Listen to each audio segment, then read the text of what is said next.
पहला सवाल, अगर बुर्का पहनना या नकाब करना इस्लाम की इंटीग्रल एसेंशियल प्रैक्टिस है तो कुरान में एक भी वर्स दिखाई जाए जो नकाब या बुर्के की बात करती है। अस्सलामु अलैकुम रहमतुल्लाहि बरकातहू। मैं Ilyas Sharfuddin slave of Allah RSS के दलालों, खास तौर पर सुबही खान या दूसरे, उनका जवाब देने के लिए आया हूं। 4 सवाल कर्नाटका के हिजाब रो पर, हिजाब के मसले पर उसने किए हैं।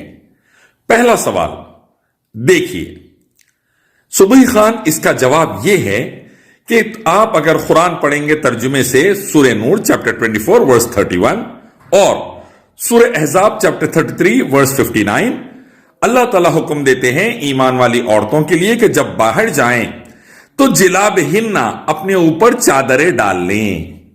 पता चला कि जब भी लड़कियां बाहर जाएगी तो अपने ऊपर चादर डाल लेगी, औरतें बाहर जाएगी चादर डाल लेगी। इसे हिजाब कहते हैं, अपने आप को कवर कर लेना।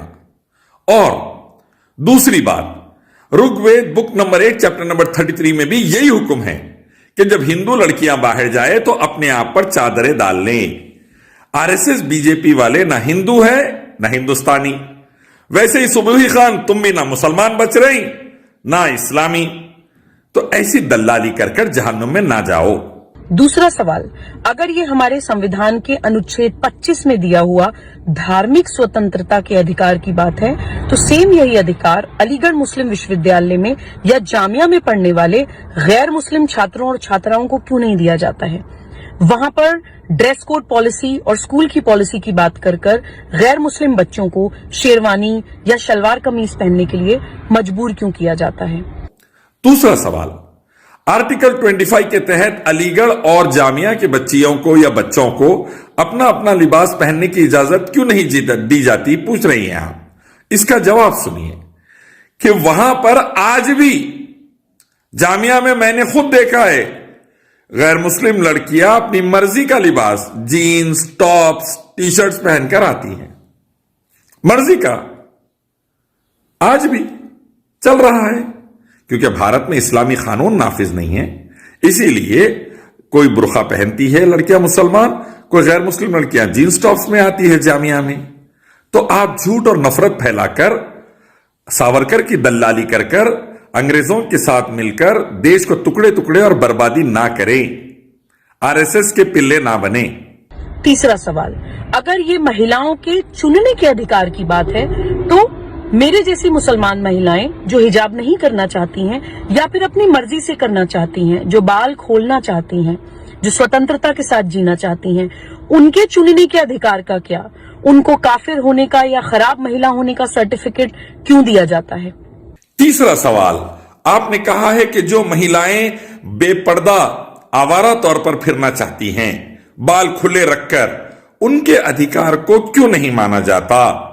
अगर ये फ्रीडम ऑफ चॉइस का मसला है, मसला यह है सुबही खान, अल्लाह उसके नबी सल्लल्लाहु अलैहि वसल्लम तमाम लड़कियों, औरतों की और सबकी हिफाजत चाहते हैं, सलामती, शांति, उन्नति चाहते हैं। इसीलिए अल्लाह ने अहकाम नाजिल फरमाए और नबी मोहम्मद सल्लल्लाहु अलैहि वसल्लम ने उनकी दावत देकर उसको नाफिज किया।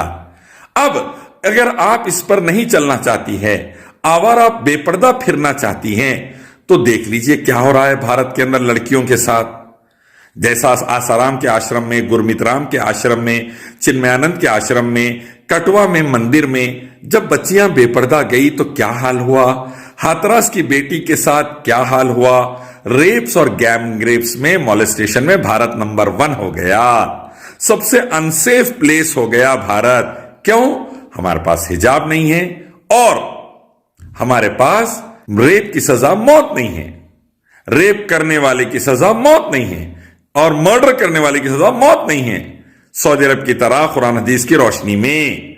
इसीलिए लड़कियां महफूज नहीं रह रही है। इसीलिए हम साफ तौर पर कह रहे हैं कि भाई हिजाब करिए, रेपिस्ट को मौत की सजा दीजिए, मर्डरर को मौत की सजा दीजिए, भारत की बेटियों को बचाइए। लेकिन यह नहीं माना जा रहा है तो बर्बादी आ रही है। आप भी बेपर्दा आवारा फिरना चाहती हैं तो फिरिए, बेपर्दा और तबाही की तरफ जाइए, अल्लाह को कोई फर्क नहीं पड़ता, आपकी परेशानी हो जाएगी।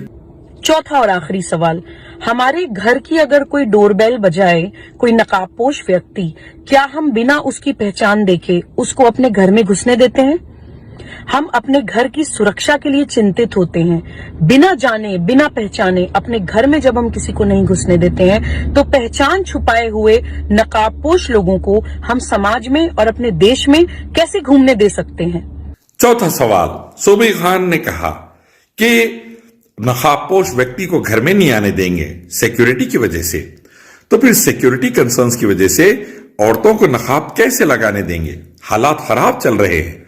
तो मैं कहना चाहता हूं कि धूप से बचने के लिए गर्मी के दिनों में लाखों करोड़ हिंदू बेटियां भी नकाब लगा लेती हैं, उस पर क्यों पाबंदी नहीं लगाई जाती? फिर कहते हैं मेरा स्किन प्रोटेक्ट करना है।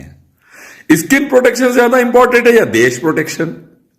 देश प्रोटेक्शन ज्यादा इंपॉर्टेंट है, फिर नकाब पर पाबंदी क्यों नहीं? वो हिंदू बेटियों की कोरोना हो गया था, कोरोना का ड्रेस पहनकर डॉक्टर की शक्ल में डाकू भी आ जा सकता, तो उस पर पाबंदी क्यों नहीं? आप कहेंगे नहीं नहीं भाई, किसी की स्किन बचाना है, किसी की जान बचाना है। वैसे ही यहां पर इस्लाम में हिजाब और नकाब किसी की इज्जत बचाना है। और सऊदी अरब में फिंगर प्रिंटिंग से आइडेंटिफिकेशन आ गया, ये टेक्नोलॉजी लेकर आ जाइए, कामयाब हो जाइए। एक अल्लाह मालिक रब की इबादत, आखिर पैगंबर मोहम्मद सल्लल्लाहु अलैहि वसल्लम की इताअत। कुरान हदीस पढ़ते तो समझते, वेदा गीता उपनिषद बाइबल गुरु ग्रंथ पढ़ते तो समझते, ना कुरान हदीस पढ़े सुबुई खान तुम और तुम्हारे आरएसएस के दलाल गुरु, ना वेदा गीता उपनिषद पढ़े, इसलिए बर्बादी में जा रहे। पढ़ो धार्मिक किताबें, अल्लाह की इबादत और नबी की इताअत और हिजाब से कामयाब हो।